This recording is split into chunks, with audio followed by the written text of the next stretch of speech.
نحمده ونصلي على رسوله الكريم أما بعد قال الله تبارك وتعالى الحمد لله الذي أنزل على عبده الكتاب ولم يجعل له عوجا صدق الله العظيم. معزز سامعین کرام، 5-6 منٹ کے بعد دعا ہو جائے گی جو مجلس کا اصل مقصد اور مغز ہے اس کو نہیں چھوڑنا چاہیے.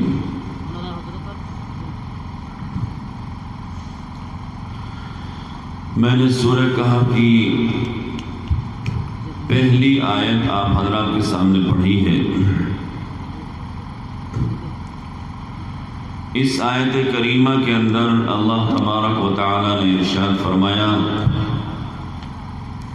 کہ تمام تعریفیں اس ذات گرامی کے لیے ہیں جس نے اپنے بندے محمد صلی اللہ علیہ وسلم پر ایسی کتاب نازل فرمائی کہ جس کے اندر کسی قسم کی کجی اور ٹیڑھا پن نہیں ہے،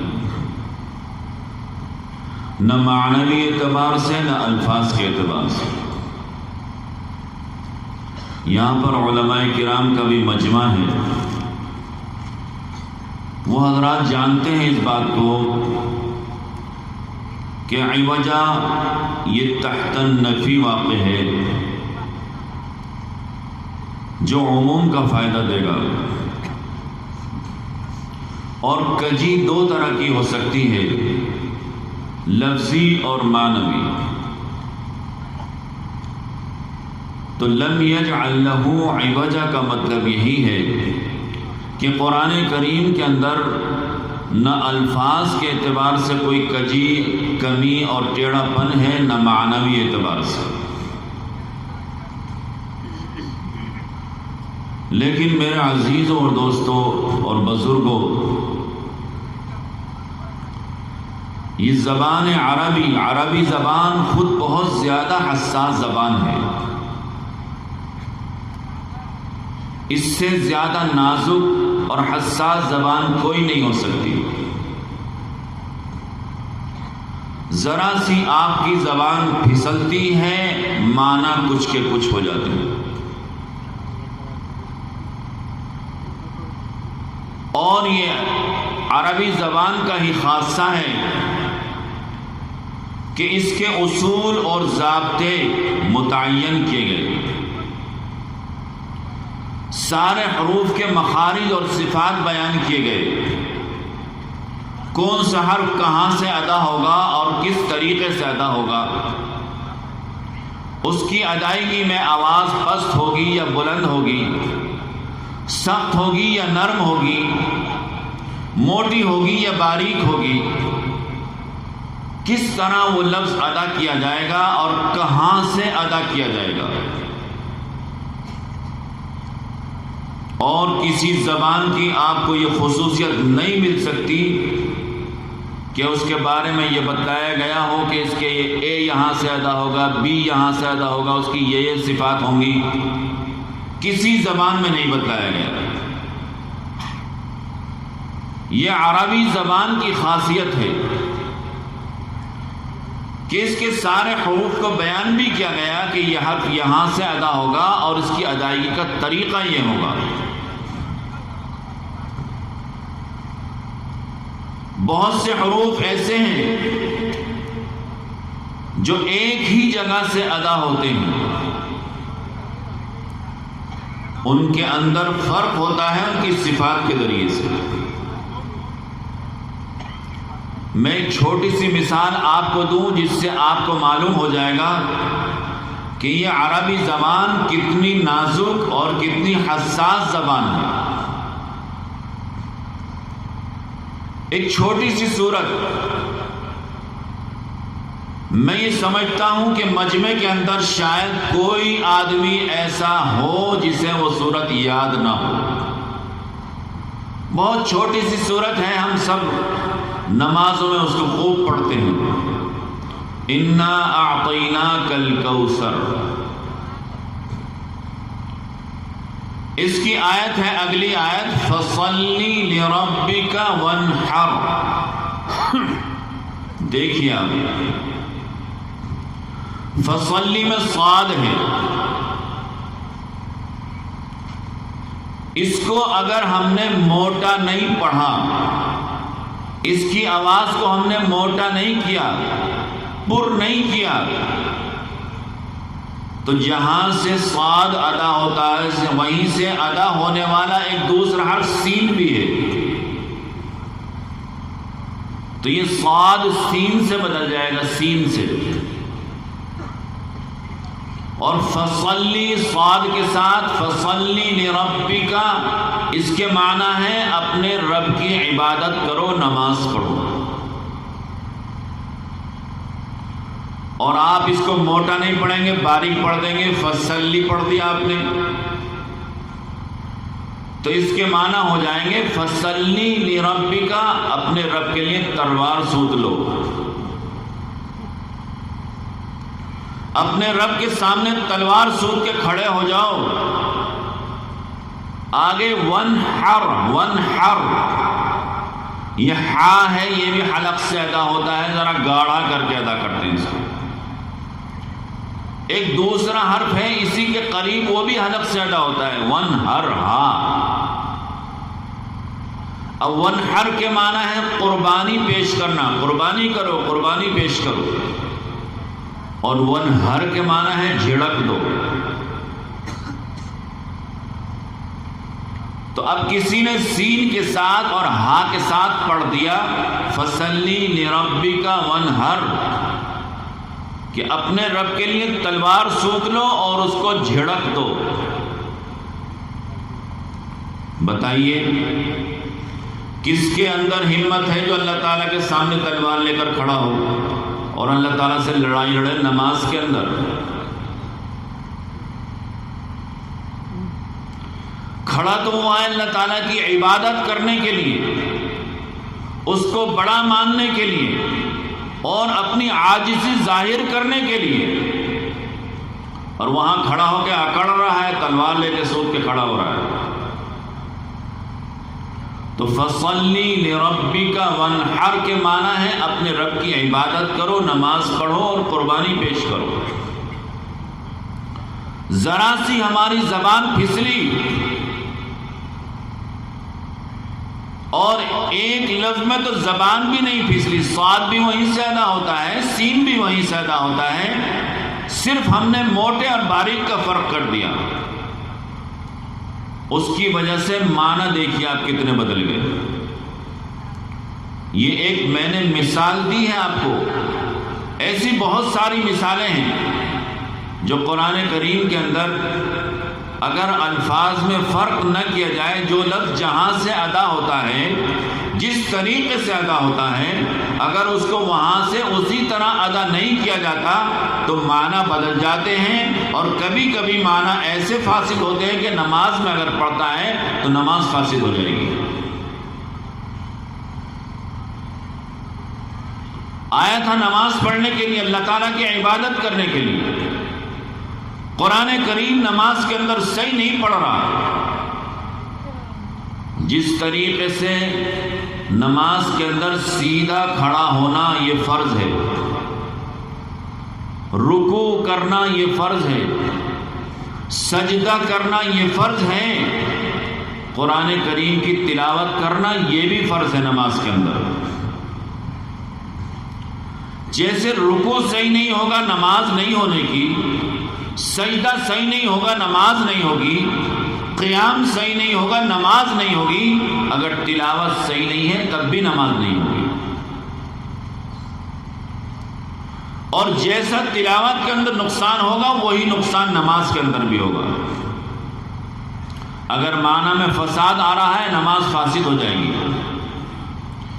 معنی میں فساد نہیں آیا لیکن ہم نے قرآن کریم کے الفاظ کو صحیح طریقے سے ادا نہیں کیا، تلاوت کے اندر نقص پیدا ہو گیا، کمی پیدا ہو گئی. تو جس انداز کی کمی تلاوت میں رہے گی وہی کمی ہماری نماز کے اندر بھی ہو جائے گی. اس لیے جہاں ہم سارے ارکان کو صحیح کرنے کی کوشش کرتے ہیں وہیں ہمیں قرآن کریم کو بھی صحیح کرنے کی کوشش کرنی چاہیے۔ ہم چاہتے ہیں کہ ہمارے کام سارے کے سارے بہت عمدہ ہوں، اگر عمدہ نہ ہو تو تلاوت عمدہ نہ ہو۔ قرآن کریم جو اللہ تعالیٰ کی بے مثال کتاب ہے، اس کو صحیح پڑھنے کے لیے ہم کتنی کوشش کرتے ہیں، ہر ایک ہم میں سے اپنا اپنا محاسبہ کر رہے ہیں۔ اور ماشاءاللہ مجھے آج یہاں پر قرآن سن کر بہت خوشی ہوئی۔ میں جب بچپن میں چھوٹا تھا اور امروہہ میں پڑھتا تھا اپنے استاد کے پاس، آسام کے بنگال کے بچے بھی وہاں پڑھتے تھے، وہ کس کس انداز سے قرآن کریم کو پڑھتے تھے، بڑا عجیب معلوم ہوتا تھا۔ آج اللہ کا شکر ہے آپ حضرات کے یہاں محنت ہو رہی ہے اور خوب محنت ہو رہی ہے، اور نوجوان قرہ ہمارے ماشاءاللہ آپ نے سنا بہترین انداز میں بہترین ادائیگی کے ساتھ قرآن کریم پڑھ رہے ہیں۔ اللہ تبارک و تعالی نظر بد سے بچائے۔ آپ حضرات ان قرہ حضرات کی قدر کریں، ان علماء کی قدر کریں اور ان سے سیکھیں۔ علم دین سیکھنے کے لیے کوئی عمر کی قید نہیں ہے۔ جب قرآن کریم نازل ہونا شروع ہوا اس وقت بعض صحابہ کرام بچے تھے، بعض نوجوان تھے، بعض ادھیڑ تھے اور بعض بوڑھے تھے، لیکن چھوٹوں سے لے کر بڑوں تک سبھی قرآن کریم کو نبی کریم صلی اللہ علیہ وسلم سے سیکھتے تھے، پھر آپس میں بھی ایک دوسرے کو سکھاتے تھے۔ تو علم دین سیکھنے کے لیے کسی عمر کی کوئی قید نہیں ہے۔ امام صاحب ہیں آپ کے مدرسے میں، مدرس صاحب ہیں، مؤذن صاحب ہیں، جنہیں بھی آپ دیکھتے ہیں کہ یہ قرآن اچھا پڑھتے ہیں، ہمیں ان سے قرآن کریم کو صحیح کرنے کی کوشش کرنی چاہیے۔ کم از کم جو صورتیں ہم نمازوں کے اندر پڑھتے ہیں، جو دعائیں ہم نمازوں کے اندر پڑھتے ہیں، التحیات ہے، دعائے قنوت ہے، درود شریف ہے، الفاظ اگر ان کے صحیح نہیں ہوں گے تو معنی وہاں بھی بدلیں گے۔ تو پوری نماز کو ہمیں صحیح کرنا چاہیے۔ رکوع سجدوں کی جو تکبیرات ہیں ان کو بھی صحیح کرنا چاہیے، تسبیحات کو بھی صحیح ادا کرنا چاہیے، محنت کرنی چاہیے اور کوشش کرنی چاہیے۔ تو میں یہ عرض کر رہا تھا کہ لم یجعل لہ عوجا، اس کتاب کے اندر کسی قسم کی کجی نہ معنوی کجی ہے اور نہ الفاظ کے اعتبار سے کوئی کجی ہے۔ اسی لیے قرآن کریم پڑھنے والوں کی 3 قسمیں بیان کی جاتی ہیں۔ ایک تو قرآن کریم پڑھنے والے وہ لوگ ہوتے ہیں جن کو اللہ تبارک و تعالی کی طرف سے اجر و ثواب ملتا ہے۔ اور قرآن کریم کائے کے لیے پڑھتا ہے؟ اجر و ثواب کے لیے تو پڑھتا ہے، تو ثواب ملتا ہے۔ یہ وہ لوگ ہیں جنہوں نے قرآن کریم کو صحیح پڑھنے کی کوشش کی اور محنت اور کوشش کر کے صحیح پڑھتے ہیں، تو اجر و ثواب کے مستحق ہوتے ہیں۔ اور ایک قسم لوگوں کی وہ ہے جو قرآن کریم پڑھتے ہیں اور قرآن کریم کی لعنت ان کے اوپر ہوتی ہے۔ اب ظاہر سی بات ہے، چلتے چلتے آپ کا کوئی کان پکڑ کر موڑ دے تو آپ اس کو دعا دیں گے؟ چلتے چلتے چپت رسید کر کے چلا جائے آپ کے، چلتے چلتے بال کھینچ دے آپ کے پکڑ کر، تو جس طرح آپ اس پر ناراض ہوں گے، ایسے ہی جب قرآن کریم کے الفاظ کو کوئی توڑ مڑوڑ کے پڑھتا ہے، الٹا سیدھا ادا کرتا ہے، تو قرآن کریم کو بھی ناگواری ہوتی ہے۔ اور قرآن کریم کہتا ہے کہ جیسے تو نے میرا ناس مارا، اللہ تعالیٰ تیرا بھی ناس مارے۔ اب بتلائیے، قرآن کریم کی تلاوت کر رہا ہے ثواب کے لیے، اور جب قرآن کریم اس پر لعنت بھیج رہا ہے تو پھر ثواب ملے گا یا گناہگار ہوگا یہ انسان۔ اللہ تعالی ہماری حفاظت فرمائے اور ہمیں محنت کر کے کوشش کرنی چاہیے۔ تو یہ ایسے لوگ ہوتے ہیں جو کوشش کریں قرآن کریم کو صحیح پڑھ سکتے ہیں، لیکن کوشش نہیں کرتے، محنت نہیں کرتے، لاپرواہی برتتے ہیں، جس کی وجہ سے وہ قرآن کریم کو صحیح پڑھنے پر قادر نہیں، تو ان کو بجائے ثواب کے گناہ ہوتا ہے۔ تیسری قسم ہے معذور۔ کچھ لوگ ایسے بھی ہوتے ہیں تو محنت کرتے ہیں، صحیح پڑھنے کی کوشش کرتے ہیں، لیکن کوشش کے باوجود بعض الفاظ ان سے صحیح ادا نہیں ہو پاتے۔ کوشش کی، محنت کی، لیکن اس کے باوجود صحیح پڑھنے پر قادر نہیں ہو سکے، ایسے لوگ معذور کہلاتے ہیں۔ تو ایسے لوگوں کے بارے میں بھی اللہ تعالیٰ سے امید کی جا سکتی ہے کہ اللہ تعالیٰ انشاءاللہ ان کی کوشش کی وجہ سے اللہ تعالیٰ ان کو ثواب عطا فرمائیں گے اور آخرت میں ان سے کوئی مواخذہ نہیں ہوگا۔ تو محترم بزرگ اور دوستو، جن احادیث کے اندر نبی کریم صلی اللہ علیہ وسلم نے قرآن کریم کی تلاوت کے اوپر ایک ایک حرف کے اوپر 10 نیکیوں کا وعدہ فرمایا ہے اور ارشاد فرمایا ہے، وہ ثواب جب ہی ملے گا جب قرآن کریم کی تلاوت کما حقہ کی جائے، جیسا اس کا حق ہے وہ حق مکمل طریقے سے ادا کیا جائے، تبھی اس ثواب کا انسان مستحق ہوگا، ورنہ وہ ثواب کے بجائے گناہگار ہو جائے گا۔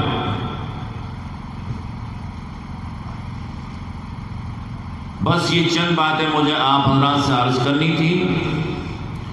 میں قریب میں ہی ایک جگہ ٹھہرا ہوا تھا، پورا دن میں نے الحمدللہ پروگرام بھی سنا ہے، کچھ سویا بھی بیچ میں۔ جب بھی میری آنکھ کھلی میں نے پروگرام کی آواز مجھے آتی رہی۔ بہت اچھے انداز سے ماشاءاللہ بچے بھی قرآن کریم بہت اچھا پڑھ رہے تھے، اور آپ نے دیکھا کہ کچھ بچوں کو انعام بھی دیے گئے۔ تو آخرت کے اندر بھی ان سب کو انعام ملے گا، ایسے ہی پکار پکار کر ان کو انعام دیا جائے گا۔ اللہ تعالیٰ فرمائیں گے کہ فلاں شخص آئے اور جس طریقے سے دنیا کے اندر قرآن کریم کو پڑھتا تھا، اس طریقے سے قرآن کریم کو پڑھتا جا اور جنت کے درجات کو طے کرتا چلا جا۔ یہ انعام ہی تو ہے، اور کیا ہے؟ تو یہاں تو یہ معمولی سا انعام ہے، اس کی کوئی حیثیت نہیں ہے، لیکن یہ بھی ایک نمونہ ہے ہمارے لیے۔ تو میں اور اپنے سب بچوں سے درخواست کروں گا، کوئی بہت زیادہ اچھا پڑھ لیتا ہے، اس کو ذرا نمبر زیادہ مل جاتے ہیں، انعام مل جاتا ہے، تو اس کا مطلب یہ نہیں ہے کہ اور بچوں نے اچھا نہیں پڑھا۔ سب بچوں نے بہت اچھا پڑھا ہے ماشاءاللہ، تو انہیں بھی اور آگے بڑھنے کی کوشش کرنی چاہیے، محنت کر کے آگے بڑھنے کی کوشش کرنی چاہیے۔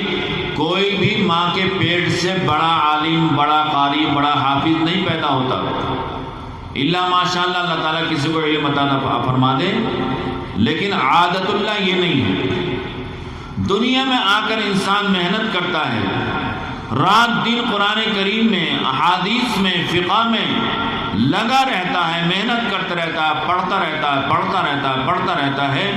ایک وقت آتا ہے اللہ تعالیٰ اس کو بہت بلند مقام عطا فرما دیتے ہیں، اور وہ اپنے علاقے کا بہت بڑا عالم بن کر ابھرتا ہے، بہت بڑا قاری بن کر ابھرتا ہے، بہترین حافظ بن کر ابھرتا ہے۔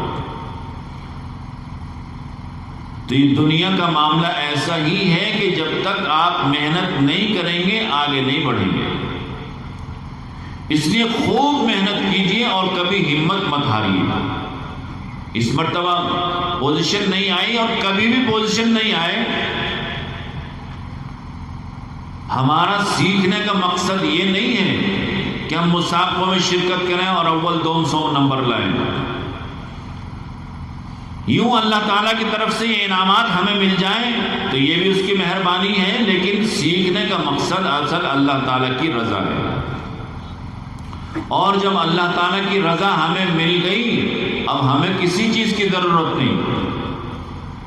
اللہ تعالیٰ جب ہم سے راضی ہو گئے تو ہماری ساری ضرورتیں پوری ہو جائیں گی۔ اللہ تبارک و تعالیٰ کہنے سننے سے زیادہ مجھے بھی اور ہم سب کو عمل کی توفیق عطا فرمائے، اور اس مدرسے کو دن دونی رات چوگنی ترقی عطا فرمائے، اور جن حضرات نے بھی مل کر اس پروگرام کو سجانے میں، اس کے انعقاد میں جس طریقے کا بھی تعاون کیا ہے، چاہے اپنا وقت لگایا ہو، پیسہ لگایا ہو، یا اور کسی طریقے سے تعاون کیا ہو، اللہ تبارک و تعالیٰ ان کے تعاون کو قبول فرمائے اور آخرت میں اپنی رضا کا ذریعہ بنائے، اور ہم سب کو اپنی رضا نصیب فرمائے۔ دین کے کاموں میں ہمیں اخلاص کے ساتھ لگنے کی توفیق عطا فرمائے۔ وآخر دعوانا الحمدللہ رب العالمین۔